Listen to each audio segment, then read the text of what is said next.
हाम्रा आह्वान हामी कसैको निजी स्वार्थपूर्तिका निमित्त होइन, कुनै खालको सैद्धान्तिकवाद वा विचारको होइन।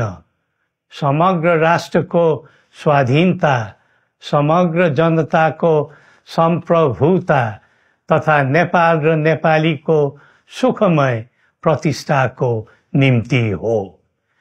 आफ्नै प्रकारको अग्रणी राष्ट्र हामीले नै बनाउने हो अनि आफ्नो स्वतः र अस्तित्व हामी आफैले उठाउने हो।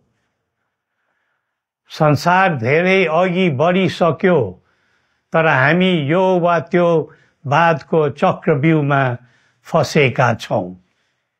नेपाल आमालाई केन्द्रमा राखेर हाम्रा विचार बन्नुपर्छ, हाम्रा कदम चल्नुपर्छ।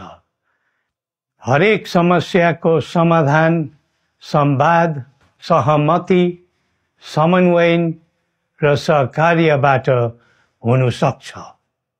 आगामी वर्ष नेपाली इतिहासको स्मरणीय र सुनौलो सम्झना बन्नुपर्छ र बनाउनु सकिन्छ भन्ने विश्वास हामीले लिएका छौं। नयाँ वर्षले नयाँ आशा, उमङ्ग र उत्साह ल्याओस् अनि नेपालीको सुनौलो भविष्यको सुनिश्चितता होस्। श्री पशुपतिनाथले हामी सबैको कल्याण गरून्। जय नेपाल।